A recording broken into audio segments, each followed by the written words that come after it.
Halo semua, balik lagi di channel Boknime. Sebelum kita mulai, klik tombol subscribe dan aktifkan lonceng notifikasinya supaya kalian tidak ketinggalan info dan teori terbaru mengenai One Piece. Sekarang lanjut ke pembahasan. Kali ini Mimin Boknim melanjutkan scene selanjutnya. Lanjutan cerita menyoroti kondisi desa alkohol di wilayah utara Elbaf. Seperti yang telah dijelaskan pada chapter sebelumnya, desa ini adalah tempat kelahiran Estrida, ibu Loki, yang meskipun telah lama wafat, namanya tetap dikenang sebagai permaisuri di masa lalu. Desa alkohol terletak cukup jauh dari kawasan sekolah walrus, sehingga untuk saat ini belum ada monster mimpi buruk yang mencapai desa tersebut. Namun, kabar mengenai kekacauan di area sekolah walrus telah sampai ke desa itu, mendorong para prajurit dari desa tersebut untuk bergerak menuju lokasi tersebut. Sementara itu, diperlihatkan seorang tetua dari desa alkohol sedang berbincang dengan cucunya, seorang raksasa wanita muda. Tetua tersebut mengungkapkan bahwa sejak dulu telah ada ramalan tentang kekacauan besar yang akan melanda Elbaf. Sayangnya, hanya sedikit orang yang mempercayai ramalan itu. Akibatnya, ketika ramalan tersebut benar-benar terjadi, banyak pihak merasa tidak siap. Padahal, situasinya mungkin akan berbeda jika para prajurit sejak awal terus melatih diri dan mempersiapkan diri untuk menghadapi situasi ini. Tetua itu juga menjelaskan bahwa alih-alih mengingat ramalan kekacauan, orang-orang lebih terpaku pada kutukan Loki yang menurutnya disalahartikan. Kutukan Loki yang dimaksud di sini sama dengan yang disebutkan dalam kilas balik chapter sebelumnya. Dalam chapter sebelumnya, narator menjelaskan bahwa sejak kecil, segala kejadian buruk di Elbaf sering dikaitkan dengan kutukan Loki. Padahal sebenarnya tidak ada hubungan dengan Loki. Cucu tetua desa alkohol itu kemudian memprotes, menyatakan bahwa tidak ada yang salah dengan anggapan tersebut. Menurutnya, Loki memang telah menjadi sumber masalah sejak lama. Sang tetua membalas bahwa ia memang tidak bisa membantah bahwa Loki adalah anak yang sangat nakal dan sering berbuat ulah di masa lalu. Namun, ia merasa Loki tidak seburuk yang disangka banyak orang. Ia juga menganggap kutukan Loki itu terlalu dilebih-lebihkan. Meski begitu, sang tetua tahu bahwa jika ia menyampaikan hal ini kepada orang-orang, mereka tidak akan langsung percaya. Orang-orang lebih mempercayai ramalan Estrida daripada perkataan sang tetua. Kemudian, sang tetua dan cucunya mulai membahas hal lain terkait kekacauan yang sedang terjadi saat ini. Cucu tetua itu berkata bahwa pihak pemerintah dunia sangat kejam. Berdasarkan informasi yang ia dengar, dulu Raja Harald bekerja sama dengan pemerintah dunia. Namun, sekarang setelah Raja Harald telah lama meninggal, mereka justru menyerang Pulau Elbaf. Hal itu sama saja dengan tidak menghargai hubungan baik mereka di masa lalu. Sang tetua menjelaskan bahwa pemerintah dunia bekerja sama dengan Raja Harald dulu pasti karena mereka memiliki maksud dan tujuan tersendiri. Mereka sama sekali tidak menghargai hal-hal seperti hubungan baik, sebab pemerintah dunia hanya melakukan berbagai hal demi keuntungan pribadi mereka. Jadi, tidak perlu heran jika sekarang mereka menyerang Elbaf meskipun dulu Raja Harald pernah bekerja sama dengan pemerintah dunia. Sang tetua lalu berkata bahwa keadaan saat ini benar-benar sangat gawat. Menurutnya, hanya ada dua hal yang dapat membuat Elbaf bertahan. Pertama, bersatunya seluruh raksasa Elbaf untuk bertempur bersama. Dengan begitu, Loki juga termasuk dalam kekuatan tempur tersebut. Apalagi, Loki adalah raksasa terkuat di era saat ini. Kedua, bantuan dari Dewa Matahari Nika yang dipercayai sebagai penolong bangsa raksasa dari segala macam bencana. Maksud sang tetua sebenarnya adalah bantuan secara supranatural, di mana Dewa Matahari akan memberikan pertolongan kepada mereka. Namun, karena Luffy, sang pemilik kekuatan Dewa Matahari Nika sedang berada di Elbaf saat ini, bantuan tersebut tidak bersifat supranatural, melainkan secara langsung melalui Luffy yang akan menggunakan kekuatan buah iblisnya. Jadi memang ada dua pilar utama, yaitu Luffy dan Loki. Luffy adalah sang Dewa Matahari, pelindung Elbaf, dan Loki adalah raksasa terkuat saat ini. Kedua orang itu akan mengusir iblis dari Pulau Elbaf beralih ke Maria Joa seperti pembahasan sebelumnya. Di sana sedang terjadi pertempuran antara pasukan revolusi melawan pemerintah dunia. Kesatria Suci dan Gorosei Garling berada di garis depan untuk menghadapi Dragon dan kawan-kawan.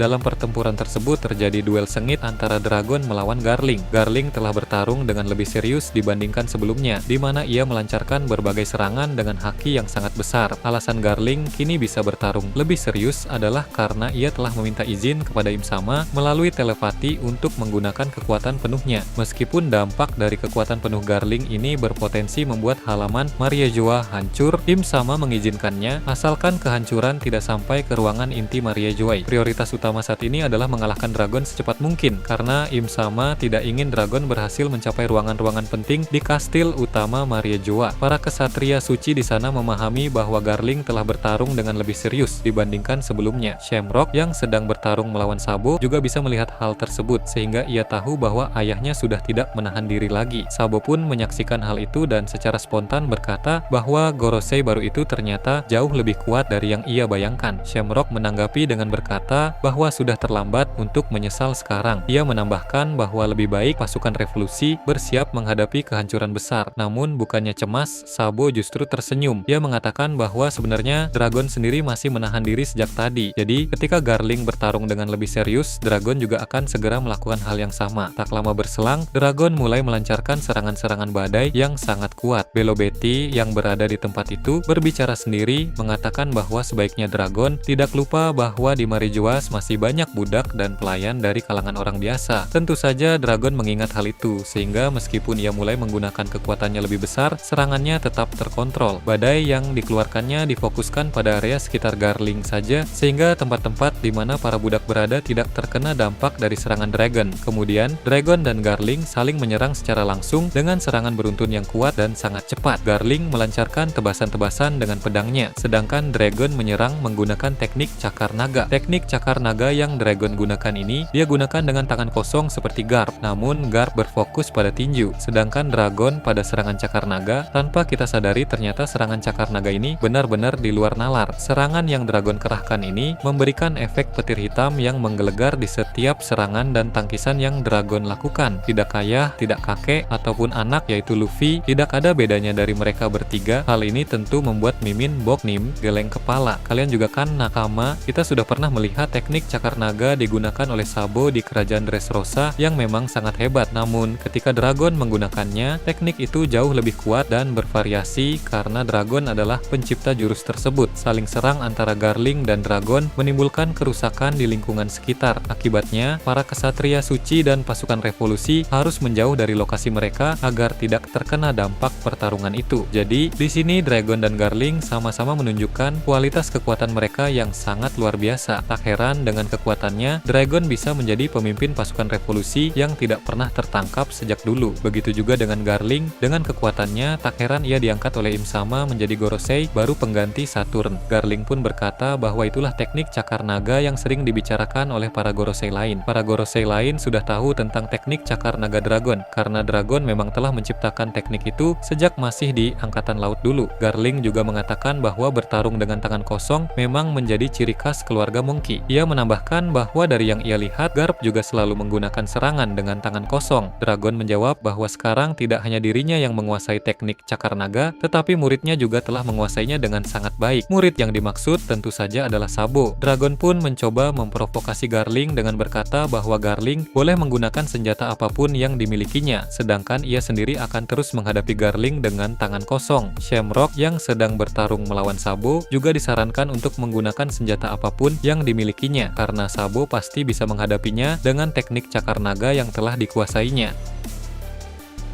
Garling menjadi cukup emosi karena Dragon seolah meremehkannya dan juga anaknya, sehingga ia mulai mengambil ancang-ancang untuk kembali menyerang. Di sisi lain, Dragon juga bersiap melancarkan teknik serangan cakar naga lagi, kali ini dikombinasikan dengan kekuatan angin dan haki yang sangat kuat. Mereka pun kembali beradu serangan dan kali ini dampaknya lebih kuat dari sebelumnya. Saat Dragon dan Garling bertarung, di ruangan takhta kosong ada Warkuri yang sedang berjaga. Seperti pembahasan sebelumnya, para Gorosei memang ditugaskan untuk menjaga area-area tertentu di wilayah Marijoa. Salah satunya adalah area takhta kosong. Dari ruangan itu, Warkuri bisa merasakan bahwa Garling dan Dragon telah bertarung dengan lebih serius, sehingga ia menduga pertempuran akan semakin panas mulai sekarang. Jika Dragon atau pasukan revolusi berhasil mencapai takhta kosong, tentu Warkuri akan langsung bertindak. Kembali ke halaman luar Marijoas, Sabo dan Shamrock semakin intens dalam duel mereka. Shamrock menggunakan teknik unik dengan pedang Cerberus miliknya, di mana ia membuat Cerberus memasuki mode hibrida. Dari segi ukuran, mode hibrida lebih kecil kecil dibandingkan mode Zoan, tetapi mode tersebut lebih efektif digunakan di Marejoy saat ini. Sabo terlihat cukup kesulitan menghadapi mode hibrida Cerberus Shamrock. Sebelumnya, ketika Shamrock mengubah pedangnya menjadi mode Zoan Cerberus, Sabo bisa menyerangnya dengan mudah menggunakan serangan Awakening api biru miliknya. Namun, kali ini tidak sesederhana itu, karena dalam mode hibrida, Cerberus mampu bergerak lebih gesit sehingga bisa menghindar dengan sangat cepat. Bahkan, Cerberus bisa membalas serangan Sabo. Sabo tidak boleh terlalu fokus pada Cerberus karena itu akan memberi celah bagi Shamrock untuk menyerang. Di sisi lain, Sabo juga tidak boleh terlalu fokus pada Shamrock karena Cerberus akan mendapat kesempatan untuk menyerang. Hal ini menempatkan Sabo pada posisi yang sangat sulit, tetapi ia segera mendapatkan ketenangannya kembali. Sabo paham bahwa dalam situasi seperti ini, ketenangan adalah kunci untuk mencari solusi. Ia pun berniat mencoba teknik baru dari Awakening api biru miliknya yang ia rasa akan berguna untuk menghadapi Shamrock dan Cerberus sekaligus. Sabo memang petarung yang sangat kreatif sehingga ia telah mengembangkan banyak variasi jurus dari Awakening Merah-Merah Nomi. Jadi sangat menarik untuk menanti jurus dan teknik baru apa saja yang bisa digunakan Sabo dengan memanfaatkan Awakening kekuatan buah iblisnya. Berpindah ke tempat lain, cerita menampilkan markas Umid Shipping. Sebagai pengingat, Umid adalah salah satu nama besar dalam bisnis dunia bawah. Di markasnya saat ini ada beberapa orang berpengaruh lain dari dunia bawah yang tidak terafiliasi dengan Cross Guild. Jadi bisnis dunia bawah sangat luas dengan berbagai macam kelompok. Tidak semua dari mereka bekerja sama dengan Cross Guild. Beberapa nama besar di dunia bawah masih bergerak secara mandiri dalam kelompok masing-masing. Di markas Umid, mereka sedang membahas pertempuran di Marie Joa. Semuanya sepakat bahwa pertempuran itu akan berdampak pada bisnis dunia bawah. Meskipun belum jelas dampak apa yang akan ditimbulkan, sebagai pebisnis dan pemimpin organisasi, mereka harus segera memikirkan berbagai kemungkinan dan langkah ke depan. Umid sendiri berkata bahwa jika keadaan memburuk, ia akan bersekutu dengan bajak laut Kurohige, sebab beberapa waktu lalu Lafitte sempat datang ke tempat itu. Sedangkan untuk orang-orang lain yang berbincang dengannya, mereka tampaknya memiliki rencana berbeda jika terjadi hal yang tidak diinginkan di masa depan. Bisa saja beberapa nama besar di dunia bawah itu akan mencoba menjalin aliansi dengan bajak laut topi jerami, mengingat biasanya para kaisar dunia bawah memang tertarik untuk menjalin aliansi dengan kaisar lautan atau yang biasa disebut sebagai Yonko. Yonko pertama yang diketahui menjalin aliansi dengan kaisar dunia bawah adalah Cross Guild. Kemudian Yonko kedua yang menjalin aliansi dengan kaisar dunia bawah adalah Kurohige, karena seperti yang Umid katakan, ia sudah berkomunikasi dengan Lafitte mengenai hubungan aliansi tersebut. Kini tinggal dua Yonko yang belum bersekutu dengan dunia bawah, yaitu Yonko Shanks dan Yonko Luffy. Jadi cepat atau lambat, para kaisar dunia bawah juga akan mencoba menghubungi Shanks dan Luffy untuk mengajukan tawaran aliansi. Namun untuk orang seperti Luffy, sepertinya ia tidak akan tertarik dengan aliansi para kaisar dunia bawah, sebab Luffy biasanya memilih bersekutu dengan orang-orang yang ia anggap menyenangkan. Sedangkan orang-orang dunia bawah cenderung serius dan tidak sefrekuensi dengan Luffy. Apapun situasinya nanti, yang jelas pergerakan para kaisar dunia bawah sangat menarik untuk ditunggu. Bagaimana menurut kalian terkait ini? Nah, itu tadi berbagai hal menarik pada pembahasan channel Boknaim kali ini.